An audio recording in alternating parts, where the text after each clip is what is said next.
యోహాను గారు రాసినటువంటి సువార్త 15వ అధ్యాయము, యోహాను 15:6 నుంచి. ఎవడైనను నా యందు నిలిచిండు ఎడల వాడు తీగవలె బయట పారవేయబడి ఎండిపోవును. మనుష్యులు అట్టి వాటిని పోగు చేసి అగ్నిలో పారవేతురు, అది కాలిపోవును. నా యందు మీరును, నా మాటలు, హల్లెలూయా, ఏమంటున్నాడు దేవుడు, నా యందు మీరును మీ యందు నా మాటలను నిలిచి ఉండిన ఎడల. ఇప్పుడు చెప్పు, ప్రార్థన ఎట్ట చేయాలి? ఇప్పుడు ఎట్ట చేయాలి ప్రార్థన? కండిషన్ చెప్పాడు నీకు ఆయన.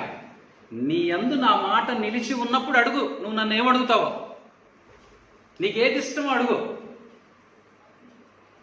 నా మాటలు నీ యందు లేకుండా నువ్వు ప్రార్థన చేయబాక. సింపుల్. నువ్వు ప్రార్థన చేసే ముందు నీ లోపల ఏముందో లేదో చూసుకోవాలి.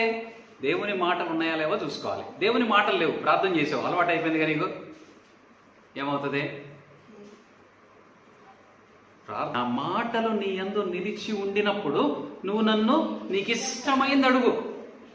మనం ఇష్టమైంది అడుగుతున్నాం కానీ రావట్లా, ఎప్పటికీ రాదు. అవునా కదా? ఈ వాక్య ప్రకారం నువ్వు ఇష్టమైంది అడుగుతున్నావు, వస్తుందంటావా? ఏం చెప్పింది వాక్యము? మీ యందు నా మాటలు నిలిచి ఉండిన ఎడల మీకు ఏది ఇష్టమో అడుగుడి, అది మీకు అనుగ్రహింపబడను. మీరు మాటలు మీ యందు నిలిచి ఉండకుండా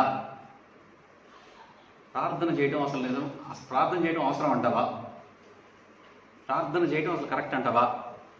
ప్రార్థన చేసి చేసి సంవత్సరాల తరబడి ప్రార్థన చేస్తున్నాం పాస్టర్ గారు, ఒక్క పని అవ్వట్లేదు అని విసుక్కోవడం కరెక్ట్ అని అంటావా? అంత కష్టపడే బదులు ఒక్కసారి వాక్యం ఏం చెప్పిందో అని నువ్వు దానిని చూసుకొని, ఆ వాక్యం ఎలా మాట్లాడుతుందా, ఈ వాక్యాన్ని నేను పోగొట్టుకోకుండా ఏం చేయాలి, ఈ వాక్యాన్ని లోపల ఎలా కాపాడుకోవాలి, ఈ వాక్యాన్ని బట్టి నేను ఎలా ఆలోచించాలి, ఈ వాక్యాన్ని పోగొట్టేటువంటి ఆలోచన ఏంటి, దానిని నేను ఎలా జయించాలి అని నువ్వు ప్రయత్నము చేసి ఆ వాక్యాన్ని పట్టుకొని ఆ వాక్యాన్ని జ్ఞాపకంలో ఉంచుకొని అప్పుడు ప్రార్థన చేయి. నువ్వు ఏది అడిగితే అది నీకు ఇస్తానంటున్నాడు. ఇప్పుడు చెప్పు, ఆయన చెప్పింది సింపుల్. మీలో నా వాక్యము నిలిచి ఉన్నప్పుడు మీరు నన్ను ఏం అడుగుతారో అడగండి, అది నేను మీకు ఇస్తాను. దావీదు అలాగే అడిగాడు. తన లోపల దేవుని గురించినటువంటి భయం ఉంది, దేవుని గురించినటువంటి వాక్యం ఉంది. అప్పుడు మాట్లాడుతున్నాడు, ప్రభువా నేను యుద్ధము చేయటానికి వెళ్ళమంటావా, ఈ యుద్ధములో నాకు విజయాన్ని ఇస్తావా అని అడిగితే, నువ్వు వెళ్ళు, నేను విజయాన్ని ఇస్తానని చెప్పాడు. వాక్యము ఉంది కాబట్టి దేవుడు విజయం ఇచ్చాడు, వాక్యము లేకపోతే దేవుడు అపజయాన్ని ఇచ్చాడు. ఇప్పుడు మనం బహుగా ఫలించుట ఆయనకి ఇష్టమేనంట. ఏమంటున్నాడు ఆయన? మీరు బహుగా ఫలించుట వలన నా తండ్రి మహిమపరచబడను, ఇందువలన మీరు నా శిష్యులగుదురు. ఇప్పుడు నేనేం అడుగుతున్నాను? నువ్వు వింటున్నటువంటి వాక్యము వలన నీలో నుంచి వస్తున్నటువంటి ఫలం ఏంటి అని అడుగుతున్నాను.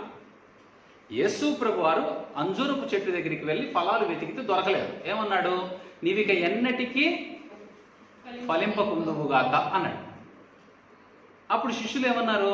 అదేంటయ్యా, ఇది సీజన్ కాదు కదా. సీజను అన్సీజను దేవునికి కాదు, మనకి. ఆశీర్వాదం అవసరం లేదు పాస్టర్ గారు, ఎట్టగొట్ట బతికేస్తాం మేము. అవునా? అవునా? ఎలాగైనా బతుకుతామండి, ఆశీర్వాదం ఏం అక్కర్లే మాకు. ఎలా బతికావు ఇప్పుడు దాకా? మనము దేవుని వాక్యమును కాపాడుకోగలిగే సామర్థ్యం ఉండి ఆ వాక్యాన్ని మన లోపల భద్రపరుచుకొని మనము ఫలించి మన ఫలాలు మన కుటుంబానికి చూపించాలి. ఇంట్లో ఏదో ఉపయోగపడాలిగా. అవునా? దేవుని వాక్యము నీ లోపల ఉండటం వల్ల నువ్వు సంపాదించేదానికంటే దేవుని వాక్యము ద్వారా నువ్వు సంపాదించేటువంటి విలువైనటువంటి ఆశీర్వాదము నువ్వు కాదు, నీ కుటుంబం కాదు, నీ కుటుంబం అంతా అనుభవించినా కూడా ఇంకా అది విస్తారముగా మిగిలి ఉంటుంది. అది దేవుని వాక్యము ద్వారా దేవుడు నీకు ఇస్తానంటున్నాడు. నువ్వు దానికోసం కొంచెం ప్రయాసపడమంటున్నాడు. నువ్వు ఆ వాక్యాన్ని పట్టుకో, మిగిలినవన్నీ ఆయన చూసుకుంటాడు. నువ్వేమో వాక్యాన్ని వదిలేసి మిగిలినవన్నీ నేను చేస్తానంటున్నావు. ఏం చేయగలుగుతావు నువ్వు? ఒక విత్తనము మొలకెత్తించగలిగేటువంటి సామర్థ్యం నీ దగ్గర ఉందా? నీ చేతిలో విత్తనం పెట్టి మొలకెత్తించి దాన్ని చూద్దాం. ఏమండి, ఎవరికి ఉంది ఆ సామర్థ్యం?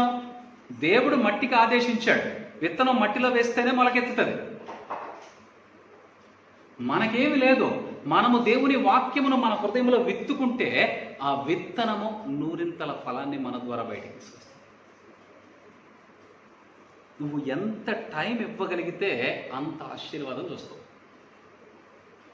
నీకు 24 గంటలు ఇచ్చాడు దేవుడు, 12 గంటలు నువ్వు బయట పనిచేస్తున్నావు కష్టపడి, ఓకే. మిగిలిన 12 గంటల్లో దేవునికి నువ్వు 1 గంట ఇచ్చి చూడు.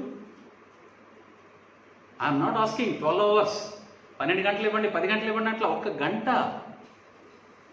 గంట ఇచ్చి చూడు.